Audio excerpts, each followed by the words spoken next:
Hello दोस्तों, नमस्कार। मैं आपका दोस्त इनके आपके अपने चैनल गुरु शिक्षक क्लास में आपका स्वागत करता हूं। दोस्तों आज बीएड द्वितीय वर्ष सेकंड पेपर लेके आया हूं। लगभग इसमें 100 क्वेश्चन होंगे दोस्तों। वीडियो शुरू करने से पहले दोस्तों मेरे चैनल को लाइक कीजिए, सब्सक्राइब कीजिए और दोस्तों को शेयर कीजिए। दोस्तों देखिए, वीडियो शुरू करता हूँ। दोस्तों, विद्यालय बालक के सर्वांगीण विकास के निमित्त कक्षा के अंदर या कक्षा के बाहर जो अनुभव ज्ञान क्रिया करने की सीख देता है वे सभी किसके अंग बन जाते? दोस्तों पाठचर्या के अंग बन जाते। दोस्तों पाठचर्या का मतलब है तो दौड़ का मैदान दोस्तों। और पाठचर्या शब्द जो है लैटिन शब्द से लिया गया है। दोस्तों पाठचर्या का मतलब क्या है? दोस्तों जब बालक विद्यालय के अंदर जाता है तो कुछ विद्यालय के अंदर सीखता है, कुछ विद्यालय में सीखता है, कुछ अपने घर में सीखता है। ये सब पाठचर्या के अनुसार ही होता है। दोस्तों अगला क्वेश्चन देखिए, पाठचर्या को और किन नामों से संबोधित करते हैं? दोस्तों सिलेबस और कोर्स ऑफ स्टडी के नाम से संबोधित करते हैं। दोस्तों अगला क्वेश्चन देखिए। दोस्तों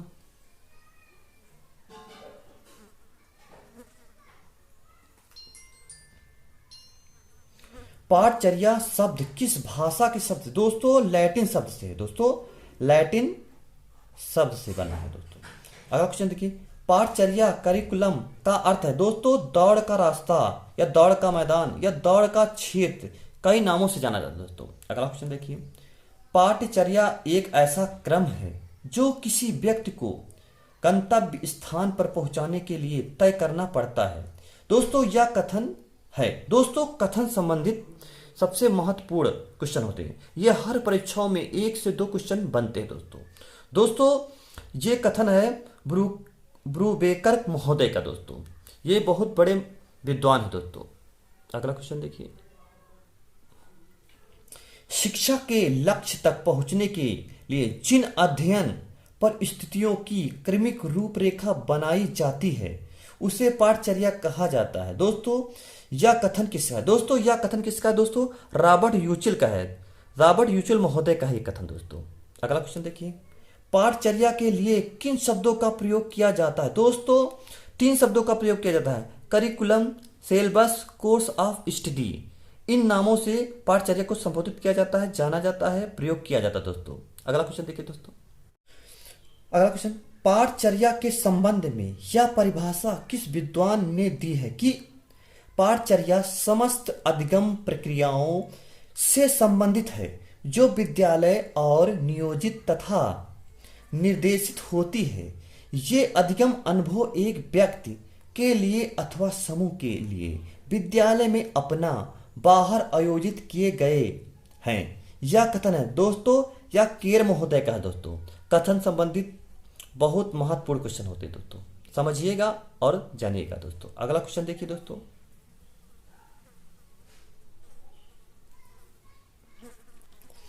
शैक्षिक समाज विज्ञान नामक पुस्तक किसने लिखी है? दोस्तों शैक्षिक समाज विज्ञान ये बुक बहुत ही महत्वपूर्ण बुक है। दोस्तों इसको ध्यानपूर्वक समझिएगा। दोस्तों ये फ्रांसिस जे ब्राउन की पुस्तक है। दोस्तों अगला क्वेश्चन देखिए, विद्यालय व्यवस्था का मूलधार है? दोस्तों पाठचर्या जिसे दौड़ का मैदान करिकुलम कहते हैं। दोस्तों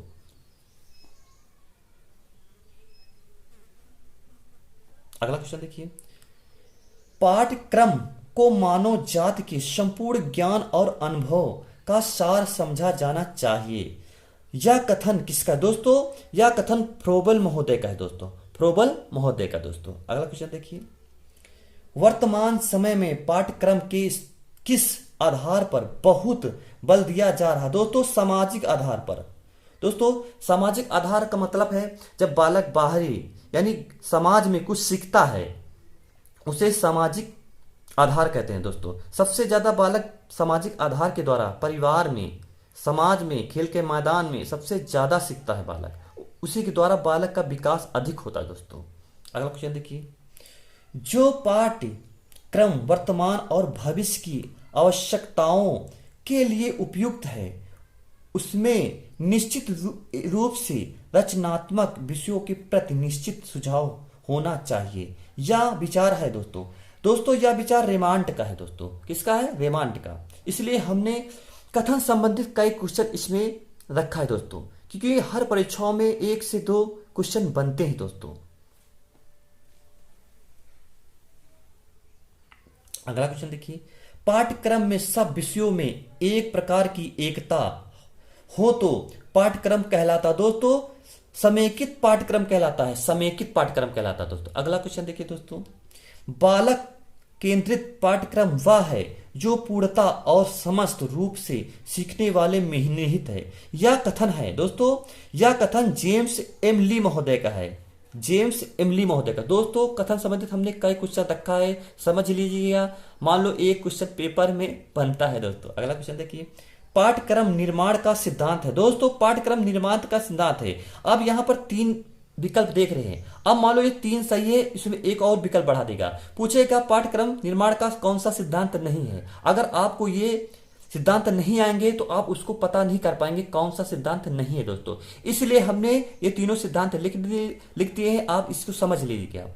रुचि का सिद्धांत, जब बालक किसी चीज में रुचि लेता है तो उसे रुचि का सिद्धांत कहते हैं। आवश्यकता का सिद्धांत, किसी चीज की आवश्यकता होती है तब बालक उसका सिद्धांत सीखता है। उपयोगिता का सिद्धांत, जब बालक किसी प्रोग्राम में भाग लेता है उसे उत्साहित किया जाता है तो उपयोगिता का सिद्धांत कहलाता है दोस्तों।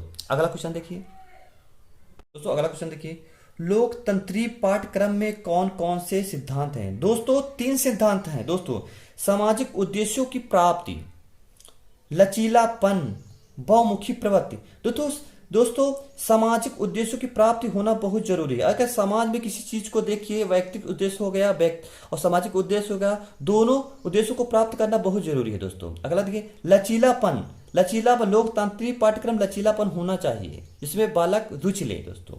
बहुमुखी, बहुमुखी प्रवृत्ति का होना चाहिए पाठ्यक्रम दोस्तों। अगला क्वेश्चन देखिए,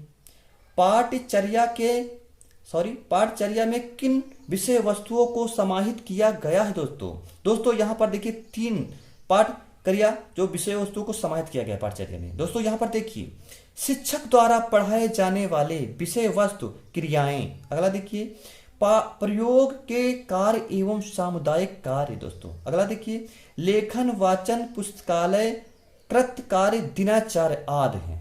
अगला क्वेश्चन देखिए दोस्तों, कौन सा बालकों में सूक्ष्म निरीक्षण एवं विश्लेषण की शक्ति उत्पन्न करता? दोस्तों विज्ञान है, जिसके द्वारा बालक प्रयोग करके सीखता है, दैनिक जीवन में जो क्रियाएं होती हैं उसको समझता है, विज्ञान के माध्यम से सीखता है।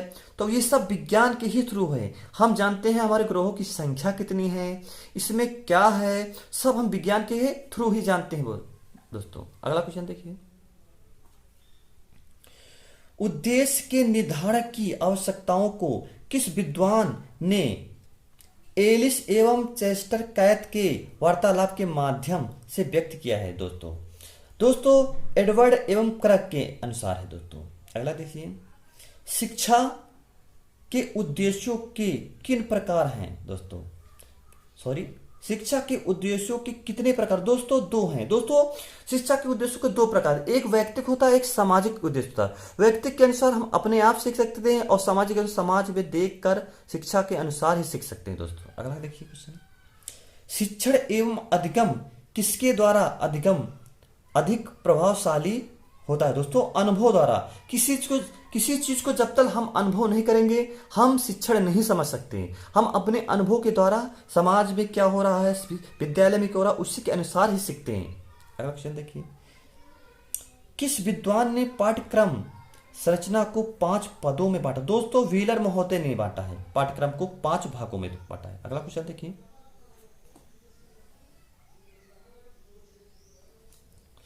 मूल्यांकन कार्यक्रम की प्रमुख विशेषताएं क्या है? दोस्तों यहां पर देखिए, मूल्यांकन पाठ्यक्रम कार्यक्रम की प्रमुख विशेषता क्या है? देखो यहां पर क्रमबद्धता है दोस्तों, विश्वसनीयता है दोस्तों, व्यापकता है दोस्तों। देखो किसी चीज क्रमबद्धता हम नहीं समझेंगे तो मूल्यांकन कोई मतलब नहीं दोस्तों। विश्वसनीयता बहुत जरूरी है और व्यापकता तो बहुत जरूरी मूल्यांकन कार्यक्रम में दोस्तों। अगला क्वेश्चन देखिए, अधिगम कैसी प्रक्रिया है? दोस्तों क्रियाशील प्रक्रिया। जब तक हम क्रिया नहीं करेंगे, किसी चीज करेंगे नहीं तो हम अधिगम नहीं सीख सकते हैं। अगला क्वेश्चन देखिए, शैक्षिक उद्देश्यों के निर्धारण का दायित्व किसका? दोस्तों पाठ्यक्रम का होता है। अगर पाठ्यक्रम अच्छा होगा संतुलित होगा तो बच्चा शैक्षिक उद्देश्य में मन लगाएगा दोस्तों। अगला क्वेश्चन देखिए। देखिए, शिक्षा संपूर्ण समाज की क्रिया है, इस कथन का संबंध किस विद्वान से? दोस्तों ओटावे महोदय का है दोस्तों। अगला क्वेश्चन देखिए, अधिगम संसाधन कौन कौन से हैं? दोस्तों अधिगम के संसाधन पूछा जा रहा है दोस्तों। यहां पर अधिगम के संसाधन के 3 हैं दोस्तों। पाठ्य पुस्तकें हैं दोस्तों, शोध पत्र है दोस्तों, हस्त पुस्तिकाएं हैं दोस्तों।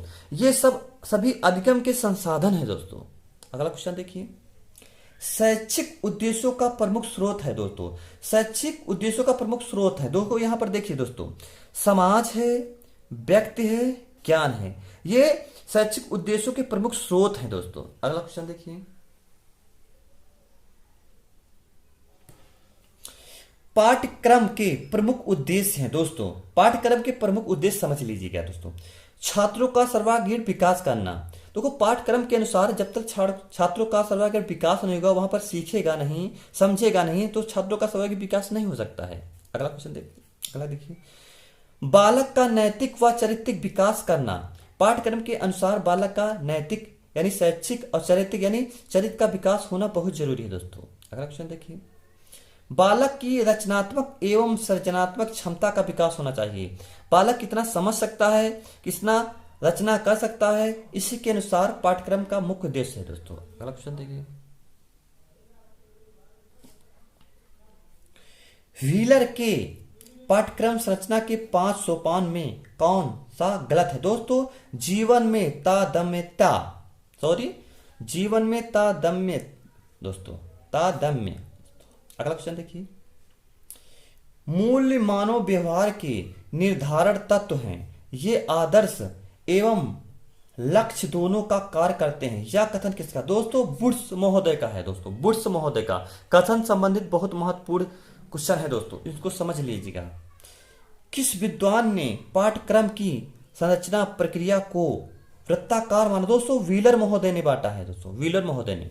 अगला क्वेश्चन देखिए, अधिगम अनुभवों के चयन के संबंध में निम्न व्हीलर महोदय द्वारा प्रस्तावित मापदंड। दोस्तों यहां पर देखिए मापदंड की बात हो रही है दोस्तों। वैधता है, विविधता है और उपयुक्तता है दोस्तों, 3 है दोस्तों। अगला क्वेश्चन देखिए, कौन सी सामग्री बालकों को सीखने के लिए राजमार्ग का काम करती? दोस्तों दृश्य श्रव्य।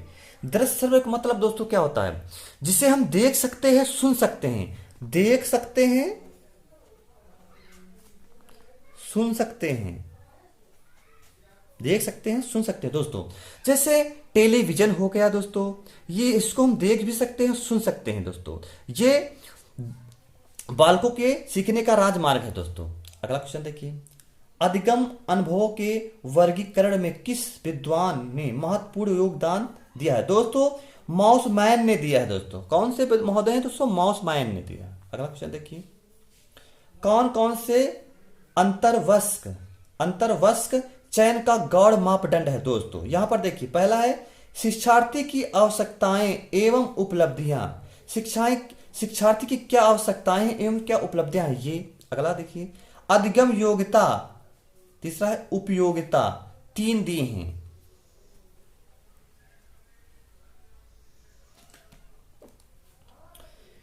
अगला क्वेश्चन है, पाठ्यक्रम के मूल्यांकन में अधिकांश मापन होता है दोस्तों, गुणात्मक रूप से होता है दोस्तों, गुणात्मक रूप से हो दोस्तों। अगला क्वेश्चन देखिए, कौन कौन से शिक्षा को मूल्यांकन के प्रमुख क्षेत्र है दोस्तों? प्रमुख क्षेत्र दोस्तों यहां पर देखिए, पहला है छात्रों में व्यवहारगत, दूसरा है पाठ्यक्रम प्रक्रिया के सभी पक्षों का मूल्यांकन दोस्तों, सभी पक्षों का मूल्यांकन। अगला देखिए, मूल्यांकन कार्यक्रम का छात्र अभिप्रेरण तथा अधिगम का प्रभाव दोस्तों। अगला देखिए, जब तक बालक सीखता नहीं, शिक्षक ने पढ़ाया नहीं। उपरोक्त कथन किस शिक्षा शास्त्री का है दोस्तों? किलपैट्रिक का है दोस्तों, किलपैट्रिक महोदय का दोस्तों। अगला क्वेश्चन देखिए, शिक्षण किसी ना किसी रूप में कब से चलता आ रहा है दोस्तों? आदिकाल से चलता आ रहा दोस्तों, आदिकाल से। अगला क्वेश्चन देखिए, शिक्षण के कितने पक्ष होते हैं दोस्तों? शिक्षण के 3 पक्ष होते हैं दोस्तों। पाठ्यक्रम, बालक पाठ्यक्रम और विषय वस्तु दोस्तों, सॉरी, बालक, शिक्षार्थी, पाठ्यक्रम, तीन होते हैं शिक्षण के पक्ष। अगला देखिए, शिक्षण के मध्य छात्र होता है दोस्तों, शिक्षण के मध्य छात्र होता है नेता दोस्तों। क्या होता है? नेता। अगला क्वेश्चन देखिए, कौन सी प्रणाली व्यवस्था के आधुनिक सिद्धांत पर आधारित है दोस्तों? मुक्तात्मक शासन प्रणाली सबसे आधुनिक है दोस्तों। अगला क्वेश्चन देखिए, किस शासन व्यवस्था के अंतर्गत शिक्षण में शिक्षक की अपेक्षा छात्र अधिक सीखता है, अधिक क्रियाशील रहता है दोस्तों? हस्तक्षेप रहित क्रिया, जिसमें बालक करके सीखता है, कुछ बनाकर सीखता है, प्रयोगशाला विधि द्वारा सीखता है, उसे हस्तक्षेप रहित क्रिया कहते हैं दोस्तों। सबसे अधिक सीखता है दोस्तों। शिक्षक की प्रकृति की व्याख्या है दोस्तों, देखिए यहाँ तीन बिंदु हैं। शिक्षण एक अंतःक्रिया है दोस्तों। अगला देखिए, शिक्षण एक स्व उद्देश्य प्रक्रिया है दोस्तों। अगला क्वेश्चन, शिक्षण एक निर्देशन है दोस्तों। अगला क्वेश्चन देखिए दोस्तों, शिक्षण के कितने प्रमुख चरण है दोस्तों? तीन हैं, बालक, शिक्षक, विषय वस्तु दोस्तों, तीन है दोस्तों। अगला क्वेश्चन देखिए, शिक्षण एक है, अंतःक्रिया है। जब तक अंदर से हम अपने मन को चेतन करके नहीं सीखेंगे, हम शिक्षण नहीं सीख सकते हैं दोस्तों। अगला क्वेश्चन देखिए, शिक्षण के सभी पक्षों नियोजन, व्याख्या, अग्रसरण एवं मूल्यांकन का परिचालन किसके द्वारा ही किया जाता है दोस्तों? शिक्षक द्वारा किया जाता है।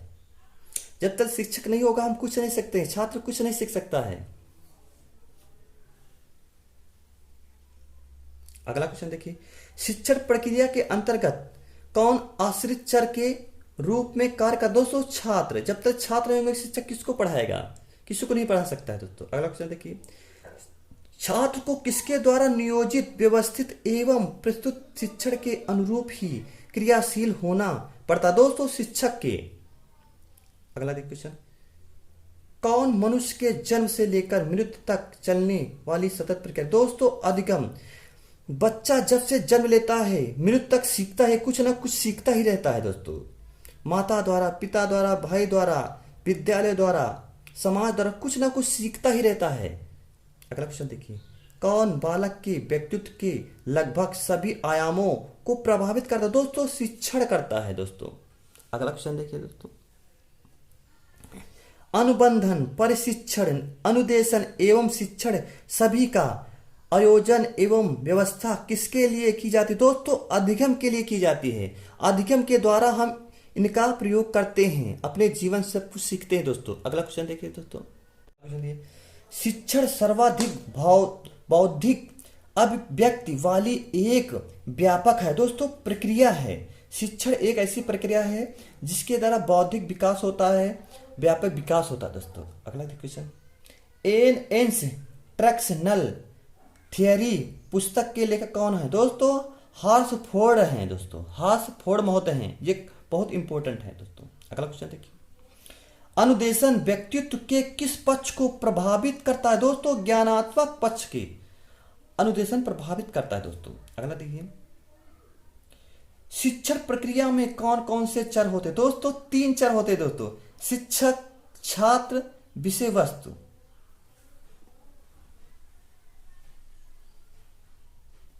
अगला क्वेश्चन देखिए, शिक्षण चरों की प्रमुख क्रियाएं हैं दोस्तों निदान, उपचार, मूल्यांकन। अगला क्वेश्चन देखिए, प्रभावशाली शिक्षण हेतु शिक्षक सर्वप्रथम कौन सा प्रभावशाली शिक्षण हेतु शिक्षक सर्वप्रथम कौन सा कार्य करता है दोस्तों? निदानात्मक कार्य करता है दोस्तों। अगला क्वेश्चन देखिए, किसी कार्य का प्रमुख उद्देश्य छात्रों के व्यवहार में अपेक्षित व्यवहार परिवर्तन लाना होता है दोस्तों, उपचारात्मक होता है दोस्तों। अगला क्वेश्चन देखिए, प्रभावशाली शिक्षण की संरचना के लिए कौन कौन से पक्ष हैं दोस्तों यहां पर देखिए, संकेत एवं चिन्ह।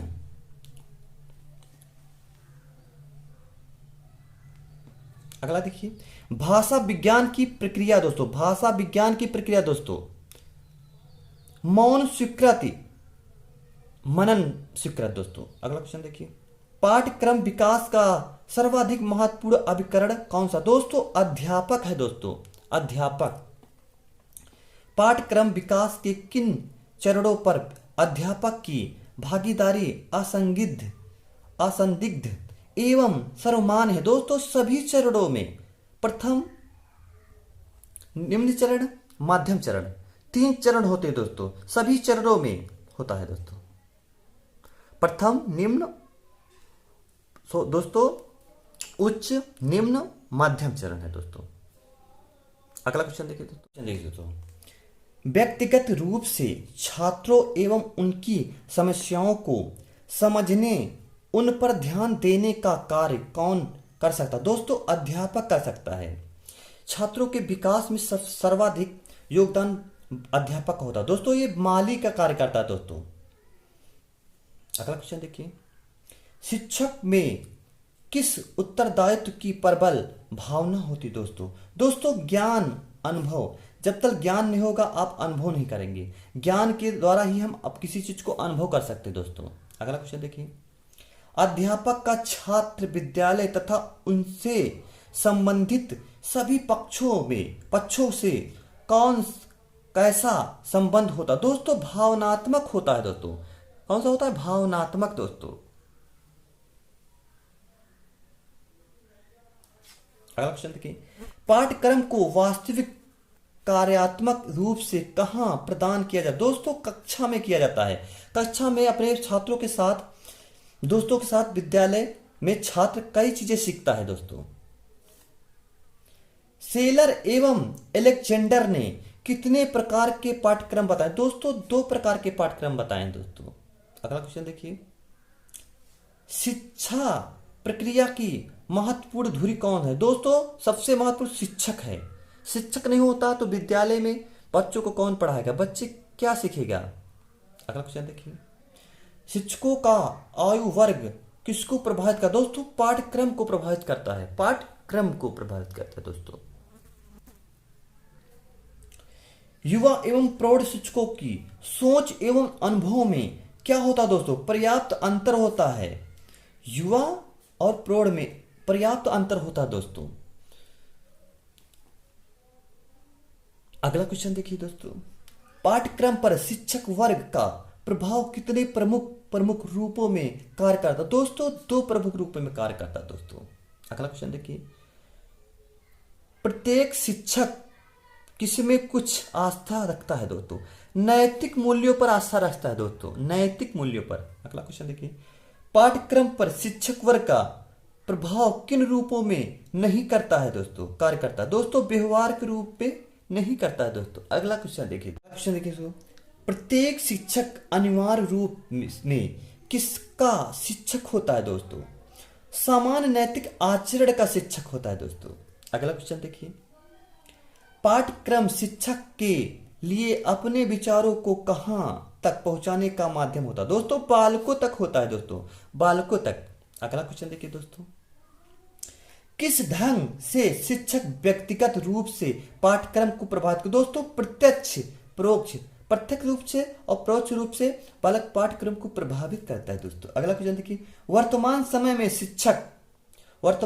शिक्षक किस रूप में भी उभर रहा है? दोस्तों संगठन शक्ति के रूप में।